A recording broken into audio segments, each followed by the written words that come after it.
In 1899 in New York, Dr. Alexander teaches mechanics and engineering at Columbia University. He's obsessed with science and innovation, but his ramble about Einstein, solar power, and city plans isn't taken seriously. This obsession distracts him a lot from his other responsibilities, and he often forgets things, like the fact tonight he's supposed to meet his girlfriend at the park. After his friend reminds him of the date, Alexander rushes to the park and remembers he was also supposed to buy flowers, but he immediately gets distracted by another innovation, a horseless carriage. When the driver accidentally starts it, Alexander grabs the brake and stops it just in time. Then he runs to meet his girlfriend Emma and takes her on a walk through the park, apologizing for the lack of flowers but offering something much better instead, a marriage proposal. Emma says yes, and Alexander puts a beautiful ring with her birthstone on her finger.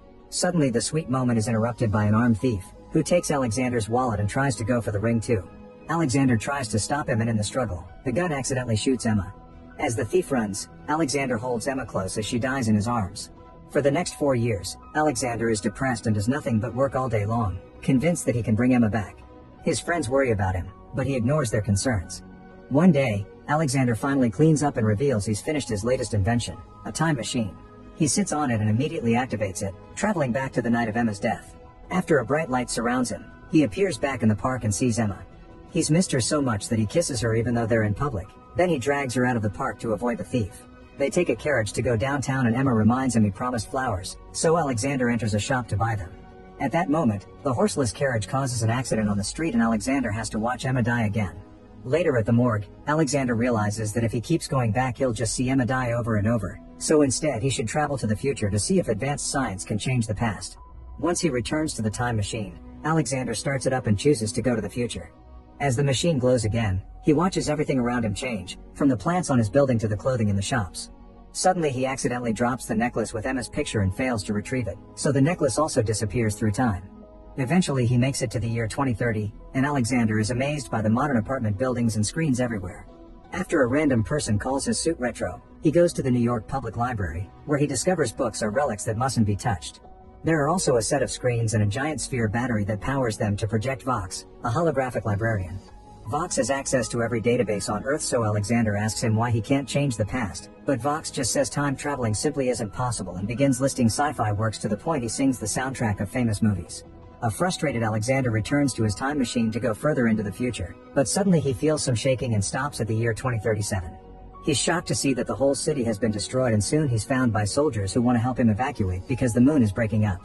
Alexander looks up to confirm this disturbing claim, but at that moment something explodes and the ground starts cracking, giving him the chance to return to the machine. Unfortunately, an earthquake hits the machine and he falls unconscious, so the time trip keeps going for thousands of years. Earth changes around Alexander, going through dozens of different climates and environments that include a whole new ice age. Eventually Alexander wakes up and stops the machine to discover he's ended up in the year 800-2701 before he faints again. Sometime later, Alexander is dreaming about Emma while a mysterious person takes care of his wounds.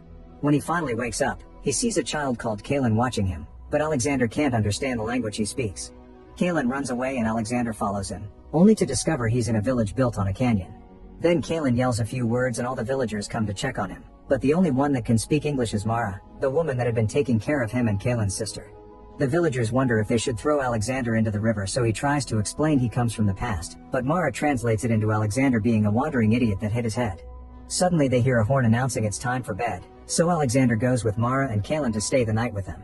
He also shares some stories with Kaylin about the big city and gifts him his pocket watch. After Kaylin falls asleep, Mara explains that their parents are dead. Then Alexander takes a look outside and sees the broken moon, thinking he's come too far. Later that night, Alexander dreams about a white face calling his name, followed by a giant monster head roaring. He wakes up quite startled and discovers Kaylin is also having a nightmare while repeating the word Morlock. Mara quickly calms him down and notices that the pocket watch is missing. When Alexander asks about the nightmare, Mara says they all see the same dream, but refuses to explain what Morlock means.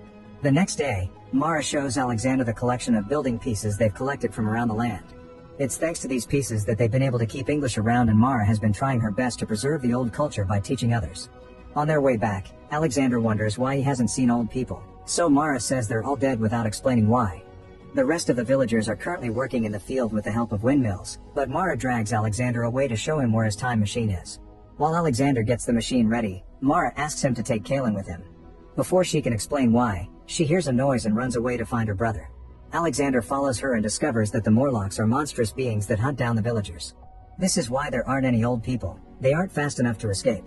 The villagers panic and run as fast as possible as the Morlocks use darts to knock them down. While Mara is looking for Kaylin, she gets hit by a dart too, and Alexander rushes to remove it, realizing it has a very smelly substance on it. The villagers try to make it to the river to escape on their boats, but the way is blocked when bigger Morlocks start coming out of the ground. As the people try to find a safe direction to run, these new Morlocks grab the villagers that were hit by the darts and tie them up to then take them away by sinking back into the ground. Suddenly Kaylin yells for help because he's been hit too and a Morlock is coming for him. Mara wants to save him, but Alexander tells her to stay and he goes instead. He pushes the Morlock down just in time, and while Kaylin runs, Alexander gets the creature with a tool, then starts running in the opposite direction. The Morlock chases after Alexander, and when it jumps, Alexander dodges it, which causes the monster to roll into the jungle. Then Alexander climbs one of the windmills, and when the Morlock comes back and grabs his legs, Alexander kicks it until it falls. However, the Morlock doesn't give up and quickly climbs the windmill until it reaches Alexander at the top, causing them to struggle against each other until they fall together to the ground. The Morlock grabs Alexander by the neck, ready to kill, but Kaylin shows up and stops him with a torch. At that moment they hear Mara screaming, so the Morlock sinks back into the ground while Alexander and Kaylin run back, only to discover Mara is being taken away. Alexander rushes to dig into the sand to find the hole, to no avail. Upset and frustrated, he asks the villagers why they don't fight back, and one of them explains this is just how their world works. Those who fight back are simply taken first. Then Alexander asks Kaylin where people are taken, but the child answers they aren't supposed to talk about the place where the ghosts are. Later in the evening, Kaylin sneaks out of the village to take Alexander to that place, which turns out to be an old underground cave. Alexander is shocked to discover these are the ruins of the New York Library, and while the books are crumbling into ashes, the battery is still intact. This allows Vox to appear again, and he even remembers Alexander.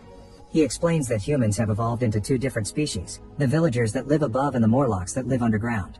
Vox once met a villager who managed to escape. Apparently this guy came from the jungle in the east, and Alexander only has to follow the breathing to find it. Kaylin and Alexander immediately take off and follow the breathing sound through the jungle until they find the giant head from their dreams, which is supposed to keep people away. Alexander tells Kaylin to return to the village and light a fire, that way he can find the way back after rescuing Mara. Before leaving, Kaylin tells him the watch is missing. Then Alexander enters the statue's mouth only to suddenly slip and fall, saving himself at the last second. He holds tightly while a bunch of bats flies very close to him. Then he slowly climbs down until he finds some machinery that indicates he's on the right path. Suddenly Alexander sees a few Morlocks walking by, so he hides behind a wall and sneaks around carefully until he finds the whole group working together. Alexander goes down an empty corridor and finds a pile of villager clothes that includes Mara's necklace, but he also sees a bunch of disturbing tools. As he walks back in shock, he accidentally falls into a pit filled with skeletons that confirm his suspicions. The Morlocks hunt the villagers for food. At that moment a Morlock finds him and immediately locks him away. In this new room, Alexander finds Mara in a cage, but she seems to be unresponsive. When Alexander turns around, he sees a strange pale man known as the Uber Morlock, the leader of his race and the pale face for the dreams. He explains that after the moon fell, Earth couldn't sustain humans anymore. Some people managed to survive above, but the rest escaped underground. They spent so many centuries down there that when they tried to come out again, the sun hurt them, so in the end they bred themselves into different castes. Some of them have good eyes and ears, and others have big muscles. The Uber Morlock belongs to the caste that expanded the cerebral abilities, so he's able to see and control others' thoughts. He controls the other Morlocks so they won't overconsume and exhaust the food supply, and controls the villagers to use them as food. Sometimes he also controls their women to use them as breeding vessels, which is his plan for Mara. A furious Alexander says it's a corruption of every natural law, but Uber Morlock points out natural evolution did this and the unnatural thing is actually time travel. Then he grabs Alexander by his neck and sees into his mind before letting him go into a mental image of what he could have had. Alexander finds himself in his original home, surrounded by successful inventions and his wife Emma with a couple of kids. However, the illusion quickly goes away and Uber Morlock explains why the past can't be changed. Alexander built the time machine because Emma died, so if she lives, then the machine isn't made and Alexander can't use it to go save her in the first place. At that moment Uber Morlock makes the machine appear and tells Alexander to go since he has his answer.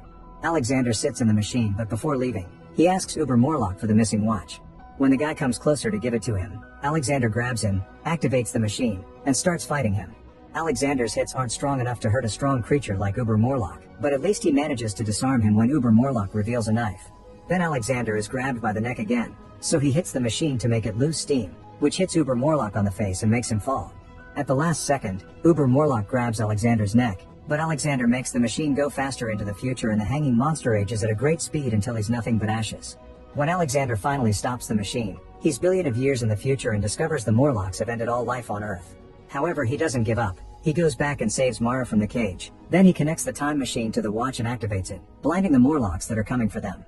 Alexander and Mara lock the door behind them and run away until they make it to the main room, where Alexander is hit by a dart. Mara knocks down the attacking Morlock, but the noise alerts the other ones, who start chasing them by following the smell of the dart. The duo runs fast through the corridor and Alexander throws his jacket away to distract the Morlocks with the smell while they start climbing out of the cave. At that moment, the pocket watch causes the machine to malfunction and it suddenly explodes, killing every Morlock in the cave. The duo is saved just in time by the villagers brought by Kalen, and together they move away right before the giant head also explodes, sending a damaging wave through all the tunnels. Alexander isn't sad to have lost the machine because he's found a new home here, and he gets together with Mara. Sometime later, Alexander brings Vox out of the cave so he can educate the village kids. Then he takes Mara and Kalen to see the spot where his house used to be. At the same time in the present, Alexander's friends are a bit worried that he's been missing for a week, but at the same time they're glad if it means he's finally found happiness. Make sure to subscribe and turn on notifications so you can watch more videos like this. Thanks for watching.